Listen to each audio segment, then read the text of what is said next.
Cook with Dishi. இன்னைக்கு என்ன ரெசிபின்னு வீடியோக்குள்ள போய் பார்க்கலாம். வீடியோக்குள்ள போறதுக்கு முன்னாடி நம்ம சேனலை சப்ஸ்கிரைப் பண்ணுங்க, லைக் பண்ணுங்க, மறக்காம பெல் ஐகானை கிளிக் பண்ணுங்க. ஹாய் ஃப்ரெண்ட்ஸ், இன்னைக்கு நம்ம என்ன செய்ய போறோம்னு பார்த்தீங்கன்னா முட்டைகோஸ் வச்சு ஒரு ஈஸியான ஈவினிங் ஸ்நாக்ஸ் ஒரு முட்டைகோஸ் பக்கோடா செய்ய போகிறோம்.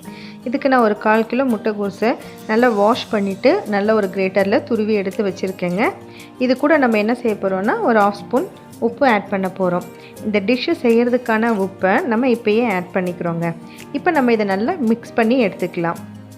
இது எதுக்காக பண்ணுறோன்னா முட்டைகோஸில் நேச்சுரலாகவே நிறைய தண்ணி அதில் வந்துக்கிட்டே இருக்கும். நம்ம இப்படியே நம்ம பக்கோடாவில் போட்டுட்டோம்னு வச்சுக்கோங்களேன், பக்கோடா மொறுமுறுன்னு இருக்காது, அது நமத்து போயிடும்.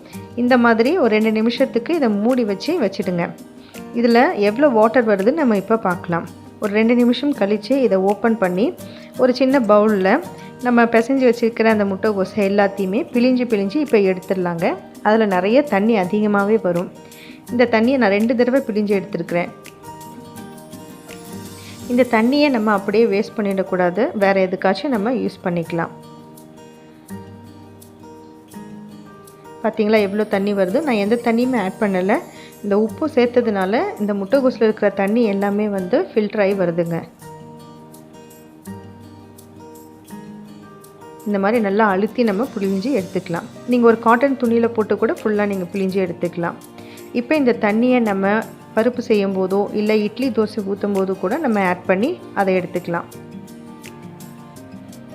இப்போ இதில் என்னென்ன மாவெல்லாம் சேர்க்குறோன்னு பார்க்கலாம். நம்ம இதில் ஒரு 3 டேபிள் ஸ்பூன் கடலை மாவு ஆட் பண்ணிக்கலாம். அரிசி மாவும் ஆட் பண்ணலாம், ஆனால் ஈஸியாகவே அது நமத்து போயிடுங்க. அதனால தான் ஃபஸ்ட்டு கடலை மாவு ஆட் பண்ணுறோம். இது கூட 1 ஸ்பூன் கார்ன்ஃப்ளவர் ஆட் பண்ணிக்கோங்க. 1 spoon plain chilli powder add பண்ணிக்கிறேன். 1 ஸ்பூன் ரவை ரொம்ப கிறிஸ்பியை கொடுக்கும் இந்த பக்கோடாக்கு. இது கூட ஒரு அரை வெங்காயத்தை கொஞ்சம் பெருசாகவே தான் நறுக்கி வச்சுருக்கேன், அதையும் போட்டுக்கலாம். 1 டேபிள் ஸ்பூன் இஞ்சி பூண்டு பேஸ்ட்டையும் இப்போ ஆட் பண்ணிக்கலாம். அப்புறம் கொஞ்சோண்டு கொத்தமல்லி இதையும் போட்டுக்கலாம்.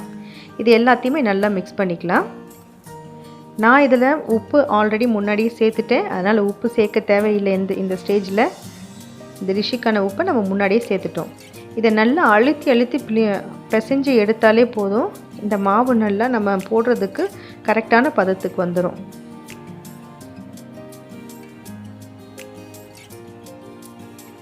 இந்த மாதிரி நல்லா அழுத்தி பிசைஞ்சு எடுத்துக்கோங்க. ட்ரையாக இருக்குன்னு ஃபீல் பண்ண வேண்டாம். பிசைய அதுக்கான தண்ணியை அந்த முட்டைகோஸே உங்களுக்கு வெளியே வந்துடும். ஓகே, இப்போ கரெக்டாக வந்துடுச்சு. இப்போ நம்ம இது ஊரெல்லாம் வைக்க தேவையில்லைங்க, டைரெக்டாக இப்போ நம்ம ஆயிலில் போட்டுடலாம். நான் ஆயிலை ஏற்கனவே ப்ரீ ஹீட் பண்ணி வச்சுருக்கேன். இப்போ நான் ஒவ்வொன்றுத்தையாக எடுத்து போட்டுடுறேன். சின்னதாக போட்டுக்கலாம், அப்போ தான் பக்கோடா ரொம்ப நல்லாவும் இருக்கும். இது ஈவினிங் ஒரு டீ டைம் ஸ்நாக்ஸ் தானேங்க, ரொம்ப சூப்பராகவே இருக்கும். இது நிச்சயமாக யாருமே நம்பவே மாட்டாங்க முட்டைகோஸில் தான் செஞ்சிங்களான்ட்டு. இதில் முட்டைகோஸோடைய ஃப்ளேவர் வரவே வராது. இது அப்படியே பார்த்திங்கன்னா ஒரு வெங்காயத்தோட ஃப்ளேவர் தான் இருக்கும். வெங்காய பக்கோடாவோடைய வாசனை தான் இருக்கும்.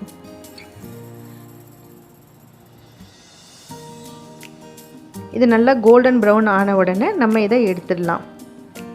இது கூட நீங்கள் வேணும்னா இன்னும் கூட நிறைய ஃப்ளேவர்ஸ் ஆட் பண்ணலாம். இஞ்சி பூண்டு பேஸ்ட்டு போடுறதுக்கு பதிலாக நீங்கள் இஞ்சி பூண்டு பொடிசாக நறுக்கி போடலாம்.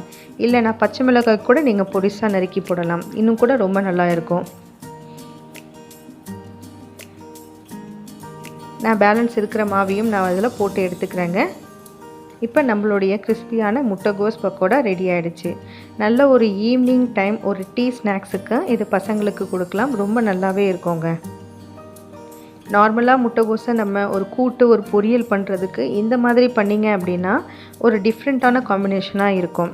நம்மளுடைய ரெசிபியை ட்ரை பண்ணி பார்த்துட்டு எங்களுடைய கமெண்ட் செக்ஷனில் தெரிவிச்சுக்கோங்க. தேங்க்ஸ் ஃபார் வாட்சிங். தேங்க்யூ.